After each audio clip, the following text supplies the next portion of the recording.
Guess చేయండి ఏ municipality అయి ఉంటుంది అది? ముఖ్యమంత్రి గారికి గుంటనక్క గారికి ఉన్న సంబంధంతో కేవలం సిద్దిపేటకు మాత్రం అండర్ గ్రౌండ్ డ్రైనేజ్ మంజూరైంది. అంటే ఏందన్నట్టు ఇది కాంగ్రెస్ ప్రభుత్వం ఉన్నా వారికే పనులు అవుతాయి, బీఆర్ఎస్ ప్రభుత్వం ఉన్నా వారికే పనులు అవుతాయి. చాలా వెరైటీగా ఉంది ఇది. నేను ప్రజలకు తెలవాలని చెప్తా ఉన్నా. సరే సిద్దిపేటలో ఎన్నికలు లేవులే కానీ మంజూరు మాత్రం ఆ ఒకటే చోట అయింది. దీని సంగతి ఏందో దీని ఆంతర్యం ఏందో మరి ముఖ్యమంత్రి గారే మనకు చెప్పాలి. ఇది పక్కన పెడితే మరి బడ్జెట్ సమావేశాలు రాబోతూ ఉన్నాయి ఫిబ్రవరి 26వ తారీఖు నుండి. ఈ బడ్జెట్ ఎందుకు ఇంపార్టెంట్ అంటే ఈ ఒక్క బడ్జెటే కాంగ్రెస్ ప్రభుత్వం ఇచ్చినటువంటి వాగ్దానాలను నిలుపుకునే అవకాశం ఉన్నటువంటి బడ్జెట్. ఒక గుణాత్మకమైనటువంటి మార్పు తెలంగాణ సమాజంలో తీసుకురావడానికి అవకాశం ఉన్నటువంటి బడ్జెట్. నెక్స్ట్ బడ్జెట్కి వచ్చేసరికి ఎన్నికల ప్రెషర్ ఉంటుంది, ఎన్నికల ఒత్తిడి ఉంటుంది. ఒకవేళ 2028 డిసెంబర్లో ఎన్నికలు ఉన్నా, 2029 మేలో ఎన్నికలు ఉన్నా తప్పకుండా ఒత్తిడి ప్రభుత్వం మీద ఉంటుంది. ఎలక్షన్ ఇయర్ బడ్జెట్ లాగా ఉంటుంది నెక్స్ట్ ఇయర్. కాబట్టి ఈ బడ్జెట్లో నేను కొన్ని డిమాండ్స్ చేయదలుచుకున్నాను గౌరవ ముఖ్యమంత్రి గారిని. ఎందుకంటే పోయిన సంవత్సరం వాళ్ళు పెట్టినటువంటి బడ్జెట్ చూస్తే మొత్తం ట్యాక్స్ రెవెన్యూ ఏదైతే ఉందో అది మన తెలంగాణ భూములు అమ్మడం ద్వారా 7,000 కోట్ల రూపాయలు సంపాదించుకున్నారు. సంపద సృష్టించడంలో మాత్రం అసలే దృష్టి పెడతలేరు. దానివల్ల ఏమవుతుందంటే రెవెన్యూ డెఫిసిట్ ఏదైతే ఉంటుందో అది బీభత్సంగా పెరుగుతుంది. -9,000 కోట్లకు వెళ్ళిపోయింది ఇప్పటి వరకు. డిసెంబర్ వరకు ఇది అఫీషియల్గా ప్రభుత్వం ఇచ్చినటువంటి డాక్యుమెంట్. ఇందులో నా యొక్క కల్పన ఏమీ లేదు, వాస్తవిక విషయాలు నేను చెప్తా ఉన్నాను. అంటే ఒక పక్క సంపద సృష్టించకుండా ఇంకొక పక్క ఆల్రెడీ మనకున్నటువంటి ఆస్తులు నమ్ముకుంటూ ఉన్నారు. సరే అట్లా చేసింది అనుకుందాం, మరి కనీసం ఆ డిస్బర్స్మెంటు ఆ డబ్బు అనేటటువంటిది పేదవాళ్ళకు పోవాలి, వెల్ఫేర్ కోసం పోవాలి, కొన్ని మంచి అంశాల మీద క్యాపిటల్ ఎక్స్పెండిచర్ కింద పోవాలి. అది కూడా జరగడం లేదు.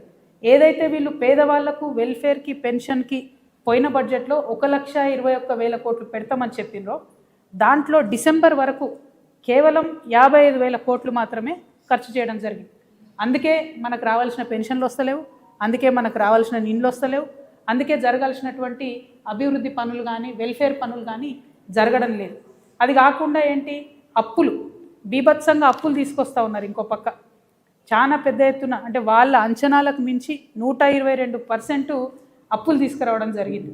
ఇవన్నీ ఒకటైతే కాంట్రాక్టర్లకు మాత్రం ఏదైతే అంచనాలు పెట్టుకున్నారో 36,000 కోట్లు పే చేయాలని దాన్ని మించి 42,000 కోట్ల పైచిలకు కాంట్రాక్టర్లకు పే చేశారు.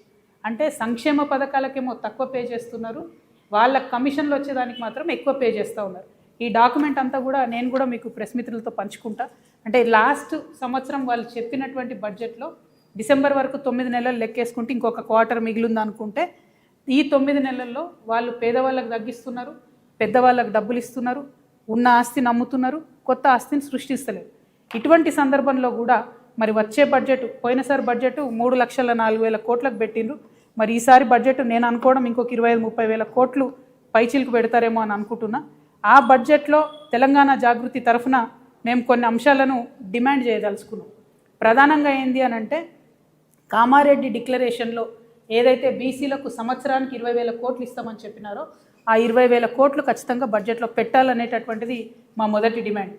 రెండవ డిమాండు, ఇవాళ అవ్వాతాతలు కావచ్చు, ఆడబిడ్డలు కావచ్చు, వికలాంగులు కావచ్చు, మీరు పెన్షన్లు డబుల్ చేస్తామని ఏదైతే చెప్పారో దానికోసం ఎదురు చూస్తున్నటువంటి సందర్భం ఉంది. కాబట్టి ఖచ్చితంగా ఆ పెన్షన్లన్నిటికీ కలిపి 35,000 కోట్ల రూపాయలు బడ్జెట్లో పెట్టాలని చెప్పి మేము డిమాండ్ చేస్తూ ఉన్నాం. అట్లానే ఇప్పటి వరకు ముఖ్యమంత్రి గారు ఎక్కడికైనా మాట చెప్తున్నారు, మేము ఇందిరమ్మ ఇండ్లు కట్టినాం అని చెప్పి.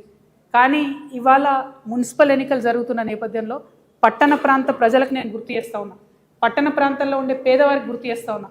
కేవలం గ్రామాలలో 4 లక్షల సంబంధించి ఇందిరమ్మ ఇండ్లకు డబ్బులు రిలీజ్ చేస్తున్నామని చెప్పారు. అందులో కూడా సగం వర్క్ స్టార్ట్ కాలేదు. కానీ పట్టణాలలో మాత్రం ₹1 కూడా ఇందిరమ్మ ఇండ్లకు ఇవ్వలేదు.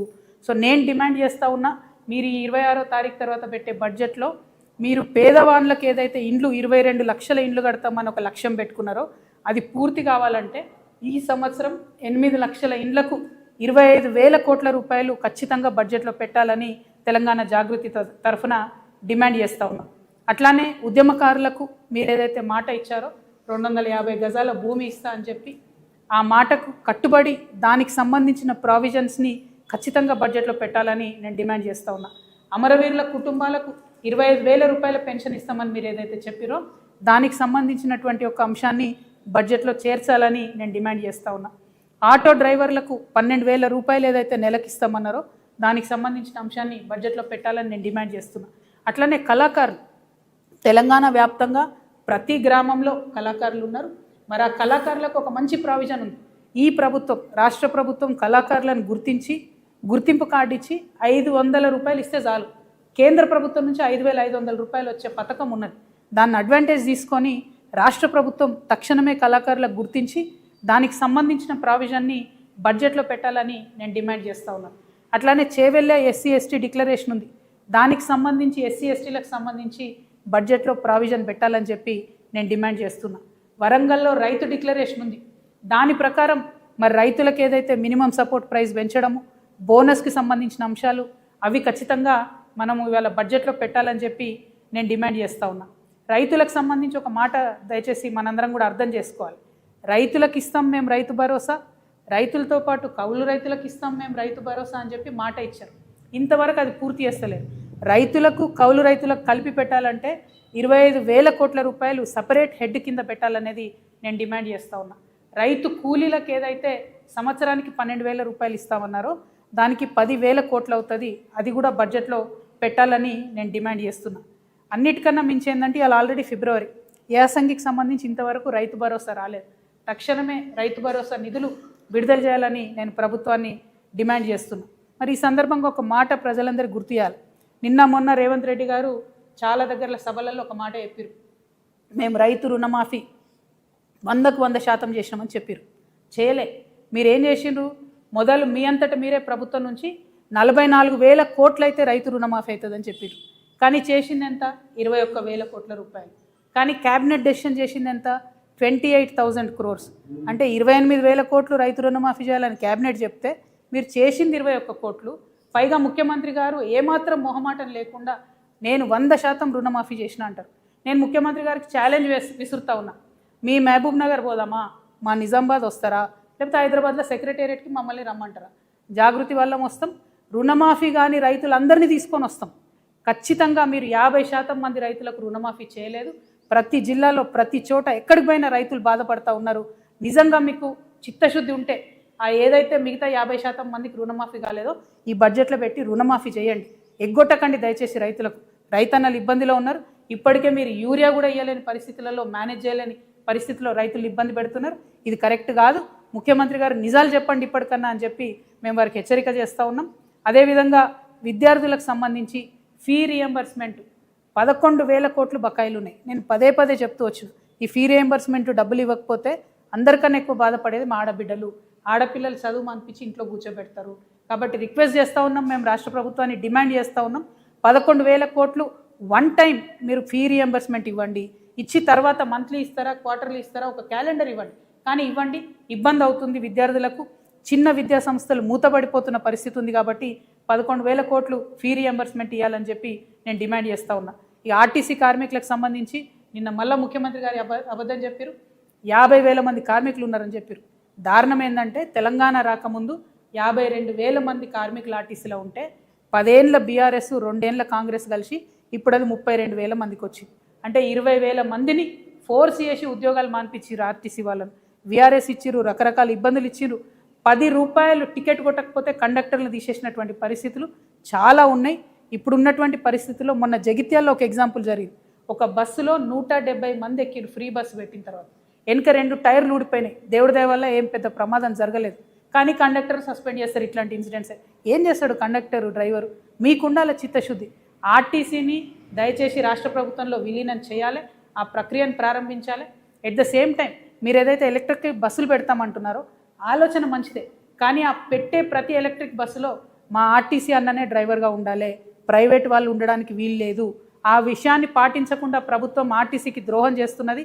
కండక్టర్లను, డ్రైవర్లను, ప్రైవేట్ వాళ్ళని పెడుతున్నది. అది కరెక్ట్ కాదు. ఖచ్చితంగా ఆర్టీసీని విలీనం చేయాలి.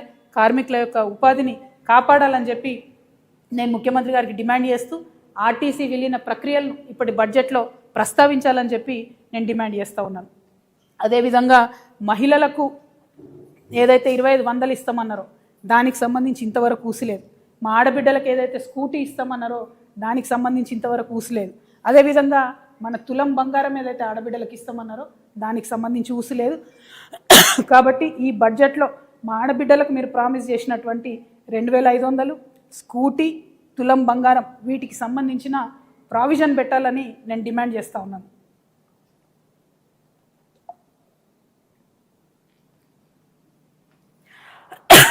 అదేవిధంగా చాలా కీలకమైన అంశం, మన తెలంగాణ భవిష్యత్తుకు సంబంధించినటువంటి అంశం. మీరు ఎన్నికల్లో ఎన్నికయి గద్దెనెక్కడానికి అత్యంత కీలకంగా ఉన్నటువంటి తెలంగాణ యువతకు సంబంధించినటువంటి అంశం. మీరు ఎన్ని ఉద్యోగాలు ఇస్తామన్నారు? మొదటి సంవత్సరంలో 2 లక్షలు ఇస్తామన్నారు. ఇప్పటి వరకు పాత ప్రభుత్వం ఇచ్చినటువంటి